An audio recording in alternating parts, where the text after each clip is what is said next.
Bab 5. Sikap dingin turunan. Aisyah menatap wajah Zaidan dan membuat Zaidan salah tingkah. Zaidan berdehem kemudian menjauh dari Aisyah. Aisyah berdecak kesal karena pria itu bukan bilang terima kasih, malah menyingkirkan dirinya begitu saja.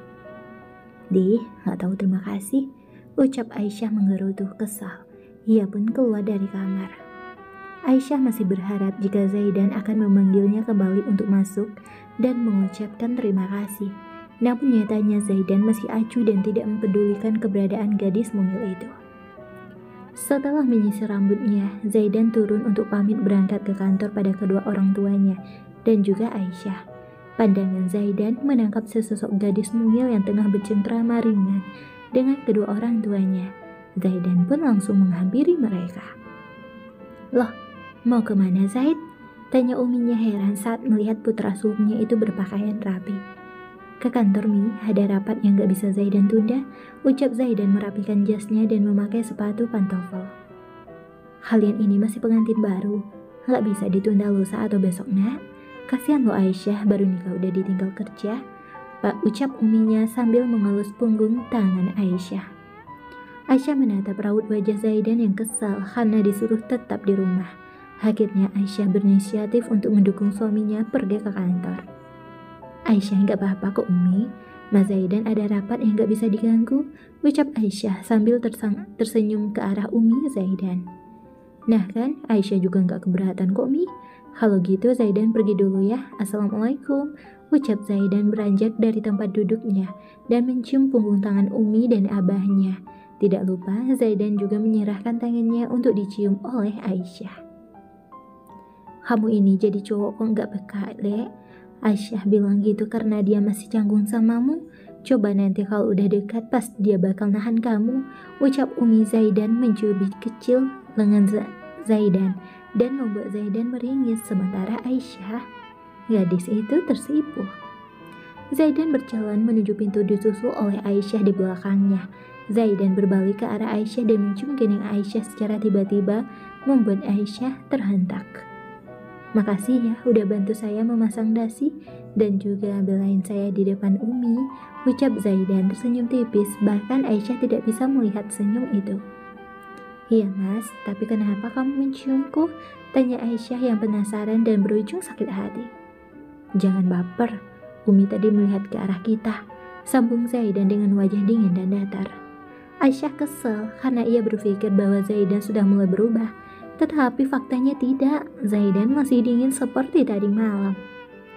Aisyah menghela nafasnya dengan panjang dan ia pun masuk setelah Zaidan pergi meninggalkan halaman rumah besar tersebut menggunakan mobil sedan berwarna hitam miliknya. "Abah juga pamit ya, Nduk. Ada pengajian pagi ini. Umimu biar di sini selama seminggu untuk menemani kamu. Nduk Aisyah gak keberatan kan?" tanya Abah Zaidan pada Aisyah yang dari tadi tersipu akibat dicium oleh Zaidan. "Gak apa-apa kok Bah, malah Aisyah senang ada temennya," ucap Aisyah tersenyum riang. Abah Zaidan pun pamit untuk pergi ke pengajian meninggalkan sang istri selama seminggu untuk memata-matai bagaimana permintaan putri sulung mereka. Aisyah hanya berdua di rumah dengan uminya Zaidan. Ia masih canggung walaupun tadi sudah sempat bercengkrama. "Aisyah, sini duduk dekat Umi nak," panggil Umi Zaidan pada Aisyah yang tengah memotong sayuran untuk makan siang. Aisyah pun langsung menuruti perintahnya dan menghentikan aktivitas memotong sayuran. Aisyah duduk di sebelah mertuanya.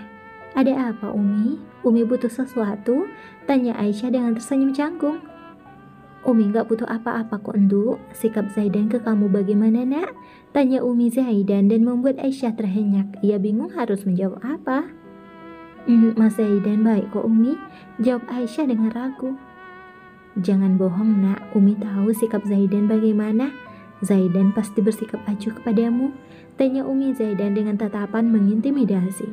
Aisyah yang ditatap begitu terhenyak kaget, namun segera mengubah raut wajahnya agar Umi mertuanya tidak merasa khawatir. "Mungkin Mas Zaidan masih canggung ke Ais Umi," sambung Aisyah tertawa kecil setelah menemukan apa yang akan ia katakan.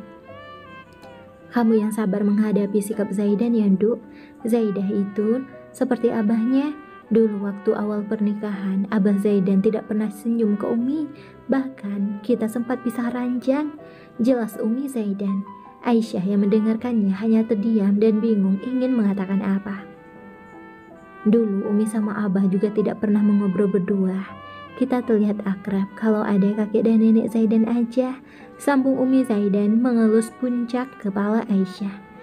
Aisyah menatap mertuanya dengan lembut dan penuh kasih sayang. Tapi sepertinya sekarang Abah sangat sayang sama Umi, tanya Aisyah heran.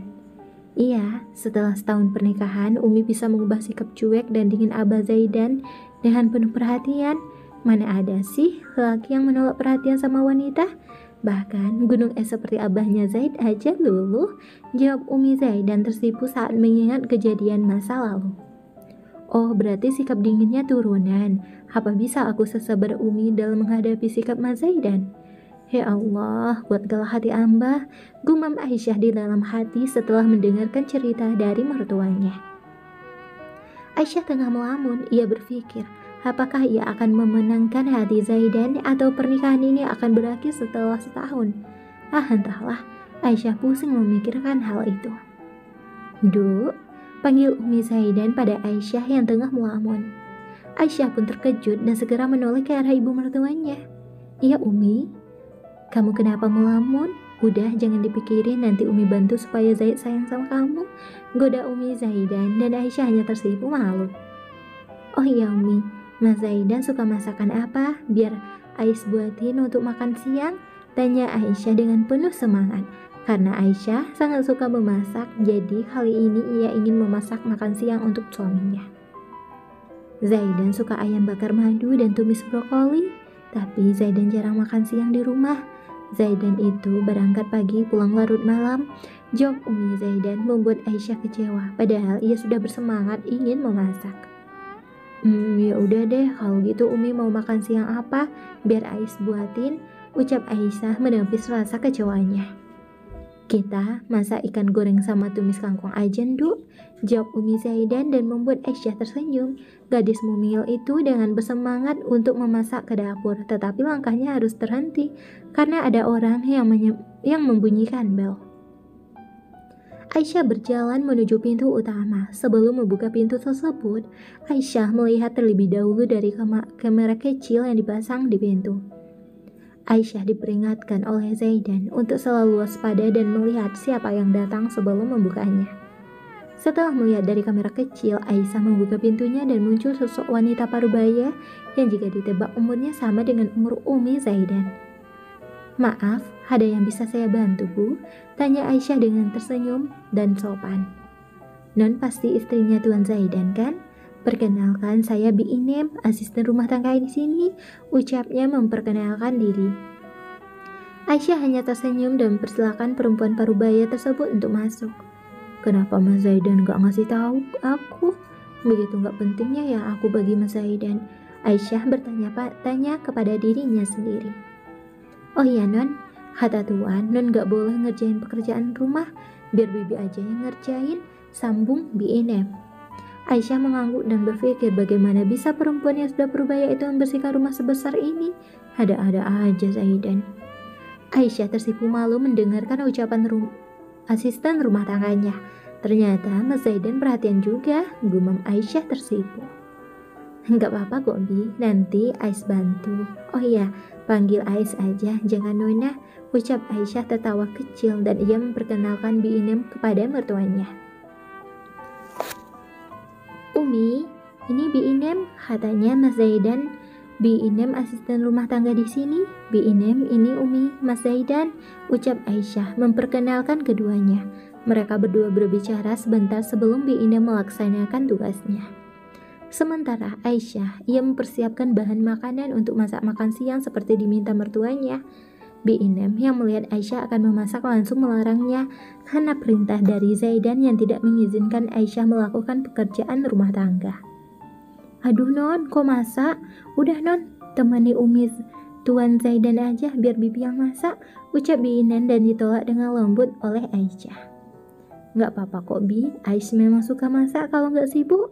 Lagian Ais bosen Biasa kalau di RS jam segini lagi sibuk-sibuknya, ucap Aisyah tertawa kecil dan melanjutkan aktivitas memotong kangkung. Niat Aisyah tadi, ia ingin masak capcay, namun mertuanya ingin dimasakin tumis kangkung dan Aisyah menuruti perintah dari mertuanya. Nanti saya yang dimarahi Tuan Non, sambung Bi Inem dengan raut wajah khawatir.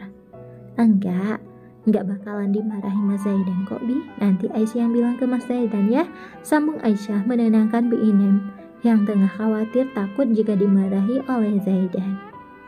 Sebelum mulai memasak, Aisyah mengetikkan pesan ke Zaidan. Aisyah mencari nama kontak Zaidan yang dinamai Esbar. Mas, tadi Bu Inem udah datang ke rumah kita. Selang beberapa menit, Aisyah langsung mendapatkan balasan pesan dari Zaidan. Iya. Aisyah yang membaca pesan singkat tersebut langsung mengerutkan kesal. Ia mengira bahwa Zaidan akan mengatakan seperti yang dikatakan oleh Bu Inem. Kenapa dia kayak gunung es Dasar gunung Everest, umpat Aisyah dan ia pun melanjutkan memotong cabai. Aisyah asik memotong cabai dan tangannya tidak sengaja ikut teriris, membuat Aisyah meringis kesakitan. Au! Ringis Aisyah yang melihat tangannya sudah teriris oleh pisau. Dengan sigap, Aisyah menyiram tangannya dengan air mengalir, walaupun terasa pedih. Bab 6. Perhatian kecil Zaidan. Bi Inem yang melihat darah di jari Aisyah panik karena ia takut akan dimarahi Zaidan. Padahal Zaidan sudah memperingatkan untuk tidak membiarkan Aisyah bekerja. Non, nggak apa-apa? Tanya Bu Inem panik dan langsung mengambil kotak P3K. Aisyah menggelengkan kepalanya dan tertawa kecil. Ais, nggak apa-apa kok Bi, cuma luka kecil biasalah kalau masak. Nggak keiris ada yang kurang. Ini non pakai plester biar nggak infeksi, sambung Bi Inem memakaikan plester pada jari Aisyah. Makasih ya Bi, ucap Aisyah dan melanjutkan aktivitas memasaknya. Setelah beberapa menit berkutat di dapur, akhirnya masakan Aisyah selesai. Ia pun melepaskan celemek dan membersihkan semua peralatan di dapur. Aisyah di ruangan keluarga untuk menemui mertuanya dan memberitahu bahwa masakannya sudah selesai. Umi, masakan Ais sudah siap. Umi mau makan sekarang? Tanya Aisyah mengingatkan jam sudah menunjukkan waktu makan siang. Umi masih kenyang, Duk. Kamu makan duluan aja, Nggih, jawab Umi Zaidan yang tengah membaca kitab. Ais juga masih kenyang, Umi, jawab Aisyah sambil mengeluarkan ponselnya mengecek apakah ada pesan masuk dari Zaidan. Tapi ternyata tidak ada. Aisyah menyandarkan kepalanya di sandaran kursi dan meletakkan ponselnya dengan kasar di atas napas. Aisyah cemburu. Ia merasa bosan disuruh seharian di rumah aja karena Aisyah sudah terbiasa dengan suasana riuh di rumah sakit. Umi Zaidan yang mengetahui menantunya sedang cemberut lalu menutup kitab yang ia baca dan mengelus kepala Aisyah. Ais, kenapa? Tanya Umi Zaidan membuat Aisyah terenyak. Ais nggak apa-apa kok Umi, cuma agak bosan aja karena biasanya jam segini jam-jam sibuk di rumah sakit. Jawab Aisyah tertawa kecil. Nggak apa-apa, nanti juga terbiasa. Kamu juga harus terbiasa hidup mandiri tanpa Zaidan, karena Zaid itu sering pulang larut. Jadi kalau nggak bisa apa-apa sendiri susah, Duk, ucap Umi Zaidan menasihati Aisyah dan Aisyah pun hanya tersenyum mendengarkan ucapan mertuanya. Iya Umi, Ais ke kamar dulu ya Umi, mau mandi terus siap-siap buat sholat zuhur, pamit Aisyah dan mendapatkan anggukan dari mertuanya. Aisyah terdiam. Aisyah berdiam diri di dalam kamar karena tidak banyak yang ia bisa lakukan selain memasak dan membereskan kamar. Aisyah mengambil mushaf Al-Quran dan mengulang hafalannya. Gadis mungil itu senang sekali murojaah dan ini kesempatan emas baginya untuk murojaah. Setelah mengulang hafalannya, Aisyah melaksanakan sholat zuhur di kamarnya. Waktu berlalu begitu cepat hingga tidak terasa matahari sudah ingin terbenam. Aisyah memotret langit yang sudah menunjukkan warna orange dan memposting di story WA. Senja itu unik, indah tetapi hanya sebentar. Begitulah kira-kira caption yang ditulis Aisyah pada foto senja yang ia potret. Banyak teman-teman sejawat Aisyah yang membalas story WA yang ia posting. Namun Aisyah tidak membalas pesan dari teman-temannya tersebut. Tetapi ada satu pesan yang langsung dibalas oleh Aisyah. Pesan tersebut muncul dari David, orang yang pernah mengajukan proposal ta'aruf pada Aisyah, tetapi sudah keduluan oleh Zaidan. Kak David, pengantin baru udah galau aja nih. Aisyah tersenyum membaca pesan tersebut dan langsung membalasnya. Mana ada Ais galau? Selang beberapa menit, David langsung membalas pesan Aisyah. Oh iya, bulan depan ada kegiatan sukarelawan ke Lombok. Ais mau ikut? Aisyah berpikir sejenak dan ia membalas pesan dari David. Really? Ais izin ke Mas Zaidan dulu ya kak. Kalau diizinin Mas Zaidan, Ais pasti berangkat. David langsung membalas pesan Aisyah. Cie, yang udah punya suami harus izin ke suami dulu. Aisyah berdecak kesal karena digoda oleh David. Ia pun mematikan ponselnya karena dipanggil oleh mertuanya. Aisyah turun ke bawah menemui mertuanya yang sedang berada di meja makan. Duk, sini makan bareng Umi, ucap Umi Zaidan memberikan piring ke Aisyah. Aisyah menolaknya dengan lembut. Ais nunggu Mas Zaidan pulang aja, Umi. Umi Zaidan menggelengkan kepalanya. Zaidan pulang malam dan biasanya udah makan di luar. Kamu makan aja duluan ya, Duk. Aisyah tetap bersikeras tidak ingin makan sebelum Zaidan pulang. Enggak apa-apa Umi, lagian Ais juga belum lapar. Ya udah kalau gitu Umi makan duluan ya, Duk, ucap Umi Zaidan dan dibalas anggukan kecil oleh Aisyah.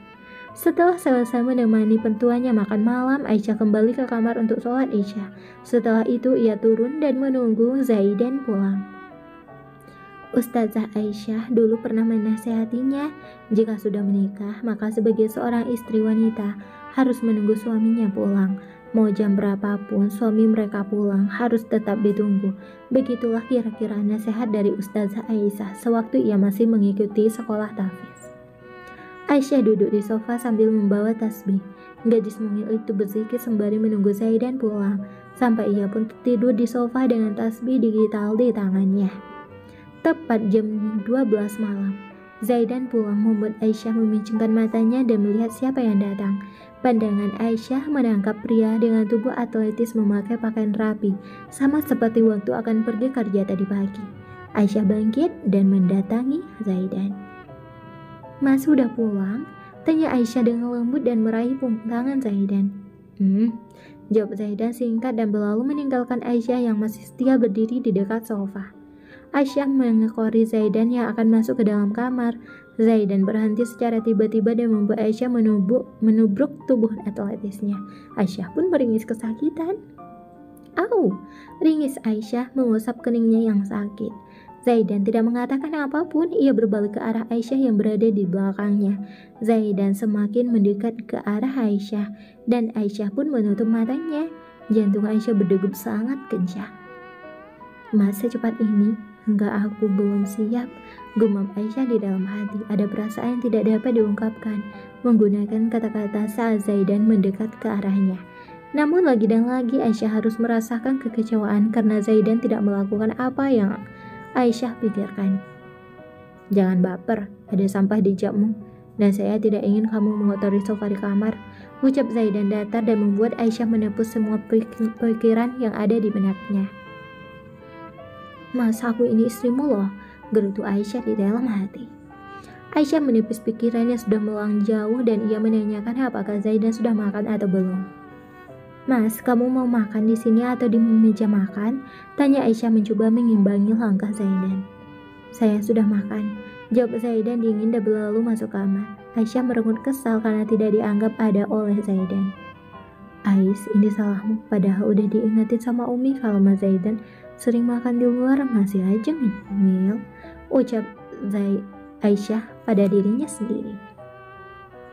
Aisyah ikut masuk ke dalam kamar untuk beristirahat. Walaupun seharian ini ia tidak melakukan apapun, namun tetap saja membuat tubuh Aisyah lumayan pegel. Umi di mana? Tanya Zaidan dingin. Mungkin udah tidur mas, jawab Aisyah menerka-nerka. Zaidan mangut-mangut. Bagus, jadi saya tidak perlu melakukan banyak drama, ucap Zaidan lalu mengambil handuk dan masuk ke dalam kamar mandi. Aisyah menghela nafasnya dengan kasar dan bergumam. Sabar Aisyah, sabar, harus sabar. Aisyah mencoba untuk tidur, namun perutnya berbunyi dan membuat Aisyah tidak bisa tidur. Ia ingin turun ke bawah tetapi Aisyah takut jika harus ke dapur sendirian. Gadis cantik nan mungil itu duduk di sofa tempat ia tidur, menunggu Zaidan keluar dari kamar mandi dan berharap gunung es itu mau menemaninya ke dapur untuk makan. Zaidan pun keluar dengan memakai kaos dan celana training. Ia mengedarkan pandangannya dan menangkap Aisyah yang tengah duduk sambil memegangi perutnya. Zaidan mendekat ke arah Aisyah dan menaikkan sebelah alis tebalnya untuk bertanya, apakah Aisyah baik-baik saja. Zaidan tidak ingin dicap sebagai suami yang zalim, padahal Zaidan memang sudah zalim. Laper, ucap Aisyah tersenyum canggung. Emang Bi Inem gak masak sampai kamu lapar tengah malam? Tanya Zaidan dengan raut wajah datar. Aku tadi yang masak, Mas. Sambung Aisyah tersenyum dan masih memegang perutnya agar tidak mengeluarkan bunyi dari cacing yang sedang berdemo di dalamnya. Terus Zaidan masih bertanya, namun tidak ada ekspresi yang terpasang di wajah tampannya itu. Aku kira kamu belum makan, cuma ngikutin sunnah Rasul aja kok, Mas. Jawab Aisyah menatap Zaidan seolah-olah meminta bantuan untuk menemaninya makan. Zaidan menghela nafasnya dan kemudian beranjak keluar dari kamar. Aisyah berdecak kesal. Ia kira Zaidan akan seperti suami-suami di luar sana yang akan perhatian melihat istrinya kelaparan. Namun Zaidan malah pergi meninggalkan Aisyah sendirian di dalam kamar. Beberapa menit kemudian Zaidan masuk dengan membawa sepiring nasi lengkap dengan lauknya dan juga air mineral. Ini makanlah, lain kali jangan menunggu saya tidak ingin ada keluhan dari keluargamu bahwa saya kejam, ucap Zaidan menyerahkan piring yang ia bawa kepada Aisyah. Setelah itu ia pun naik ke atas kasur untuk beristirahat tanpa memperhatikan Aisyah yang tersipu malu. Makasih Mas, ucap Aisyah dengan tersipu dan ia pun memakan nasi yang dibawa Zaidan. Aisyah makan dengan tersipu. Ia melihat porsi makanan yang pas dan berpikir, bagaimana Zaidan bisa tahu porsi makannya?